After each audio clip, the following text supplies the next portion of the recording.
Hai semua, Assalamualaikum warahmatullahi wabarakatuh. Kita bertemu kembali dengan saya, Ibu Aropa. Kali ini kita akan membahas materi tentang budaya literasi. Ya, kita tahu lebih lanjut tentang budaya literasi ya. Literasi dari istilah kata literasi itu dalam bahasa Latin disebut sebagai literatus, yang artinya adalah orang yang belajar.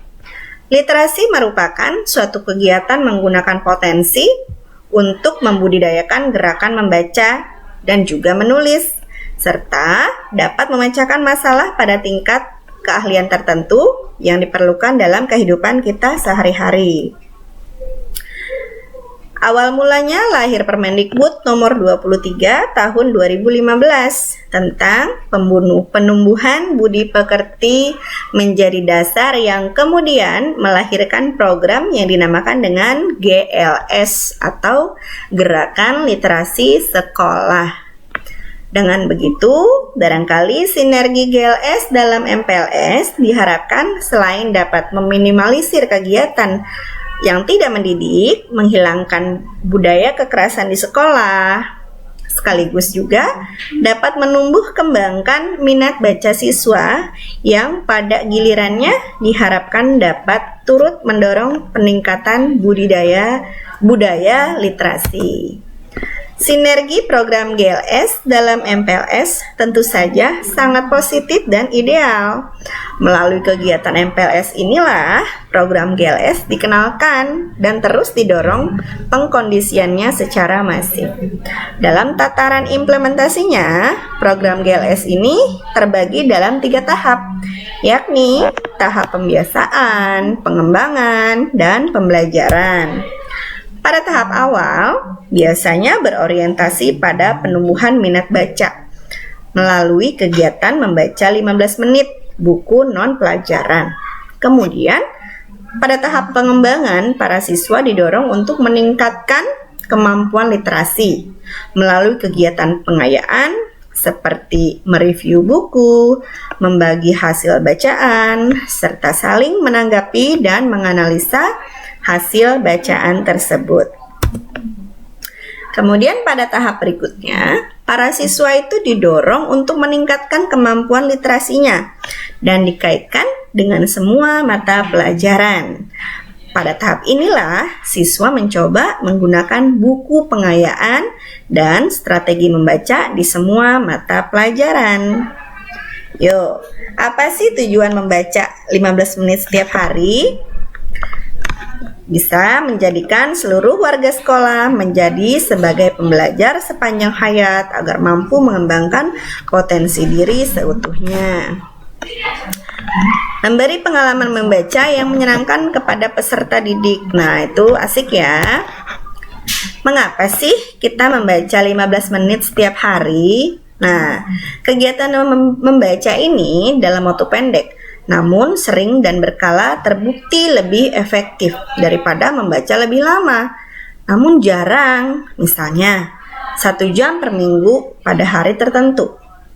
Kunci keberhasilan kegiatan itu adalah keberlangsungan dan frekuensi kegiatan, bukan pada jumlah jam dan menit membaca. Kegiatan membaca dilakukan secara sering, mampu menumbuhkan kebiasaan membaca. Kegiatan membaca 15 menit bersifat fleksibel dan dapat menyesuaikan dengan kapasitas, kondisi, dan budaya lokal sekolah atau lingkungan sekolah ya. Nah, kita harus tahu juga dengan tujuan literasinya ya. Tujuan literasi di sini yang pertama bisa menumbuhkan dan mengembangkan budi pekerti yang baik. Kemudian dapat meningkatkan pengetahuan yang dimiliki dengan cara membaca segala macam informasi yang bermanfaat. Dapat juga meningkatkan pemahaman seseorang di dalam mengambil intisari dari suatu bacaan. Kemudian bisa mengisi waktu dengan literasi agar lebih berguna, pastinya. Kemudian memberikan penilaian kritis pada karya tulis seseorang. Nah, dan kemudian bisa juga memperkuat nilai kepribadian kita kita dengan membaca dan menulis. Jadi terus dikembangkan dengan cara literasi ya. Di sini akan Ibu informasikan manfaat dari literasi itu sendiri. Manfaat dari literasi bisa yang pertama menambah kosakata, kemudian yang kedua dapat menstimulasi mental, yang ketiga mengoptimalkan kerja otak, yang keempat menambah wawasan dan informasi baru, yang kelima meningkatkan kualitas memori, yang keenam bisa mengembangkan kemampuan verbal, kemudian bisa juga melatih kemampuan berpikir dan menganalisa, bisa juga meningkatkan fokus konsentrasi seseorang, kemudian bisa juga melatih dalam hal menulis serta juga merangkai kata yang bermakna. Kemudian bisa juga melatih keterampilan untuk berpikir dan menganalisa. Dan bisa juga menambah pembendaharaan kata atau kosakata siswa. Mengoptimalkan kinerja otak secara sering digunakan untuk kegiatan membaca dan menulis. Mendapat berbagai wawasan dan informasi yang baru. Contoh dari gerakan literasi di lingkungan sekolah bisa seperti misalnya jadwal wajib ke perpustakaan. Jadi kalian rutin ke perpustakaan sesuai dengan yang sudah dijadwalkan. Kemudian yang kedua bisa dengan membaca buku non pelajaran sebelum proses belajar dimulai. Jadi bawa buku non pelajaran, baca dulu 15 menit sebelum mata pelajaran dimulai. Kemudian yang ketiga bisa juga dengan membuat mading motivasi di kelas ya. Jadi bikin karya sendiri, hasil karya siswa berupa tulisan bisa dibuat atau ditempel di dinding kelas atau mading. Oke. Sampai di sini materi budaya literasi kita.